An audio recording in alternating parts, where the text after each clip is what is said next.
Salut à tous et bienvenue dans Sortie de Veille, le podcast quotidien de Mac Génération.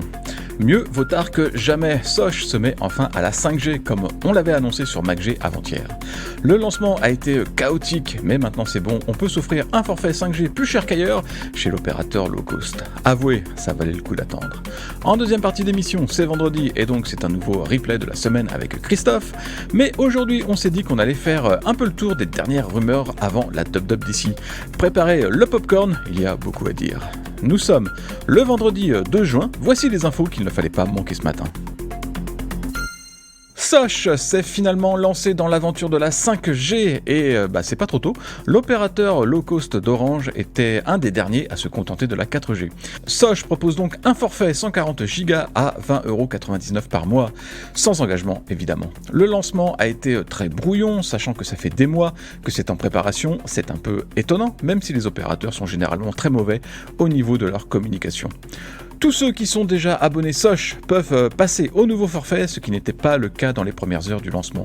Et les clients au forfait 70 Go de 4G à 26€ pourront profiter de la 5G automatiquement. Cette formule comprend les appels illimités vers plusieurs pays. À vous de voir si ça vaut les 5€ en plus.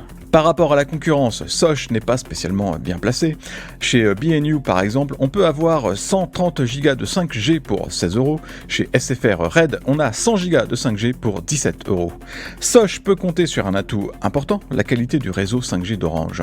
Mais est-ce que ce sera suffisant ? Rien n'est moins sûr. Apple avait annoncé il y a pile un an que No Man's Sky allait sortir sur Mac.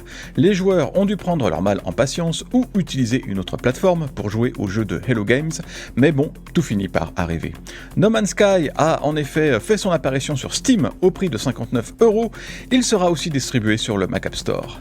Le studio a travaillé avec Apple pour optimiser le jeu au mieux. D'ailleurs, il utilise l'API Metal 3 pour des meilleures performances sur les Mac M1 et M2. Bonne surprise, le titre est aussi proposé sur les Mac Intel. Mais bon, le truc c'est que No Man's Sky n'est pas tout récent vu qu'il est sorti initialement en 2016, alors c'est quand même difficile de s'emballer pour une version Mac. Par contre, ce qui est beaucoup plus intéressant, c'est que Hello Games glisse dans son communiqué que l'avenir s'annonce radieux pour le matériel d'Apple. Évidemment, avec notre esprit mal tourné, on pense immanquablement au casque de réalité mixte, surtout que le jeu est aussi disponible en VR pour Windows, alors pourquoi pas sur XROS. Réalité mixte suite avec la réponse du berger à la bergère. Meta n'a pas attendu l'annonce du casque d'Apple pour dévoiler son Quest 3. L'appareil se présente comme le champion de la réalité mixte avec un système vidéo qui intègre les univers virtuels dans l'environnement de l'utilisateur grâce à des caméras couleurs. Meta met le paquet sur cette technologie qui est effectivement plus en prise avec le réel que la VR.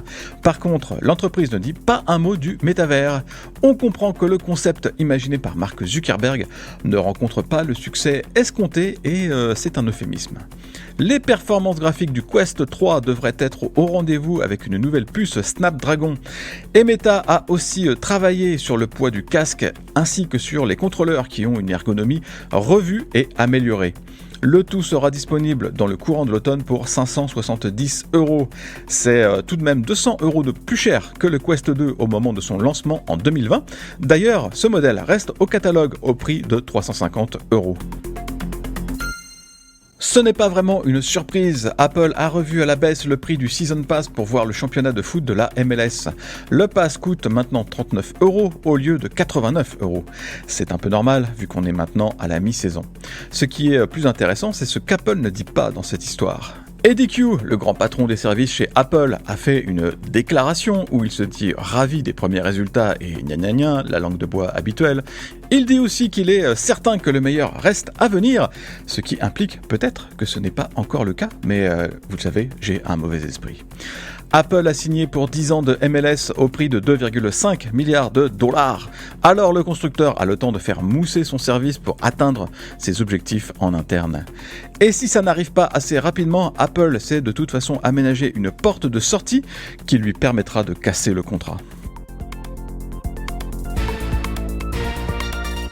Merci d'avoir écouté le Flash Info de sortie de veille. Si vous voulez écouter l'intégralité du podcast, vous pouvez vous abonner directement sur le Club Hygiène. Ça coûte 4,99€ par mois seulement et vous avez droit à des tas d'autres avantages, comme par exemple l'absence de publicité dans nos applications et à des contenus exclusifs en plus. Rendez-vous sur clubhygiène.fr.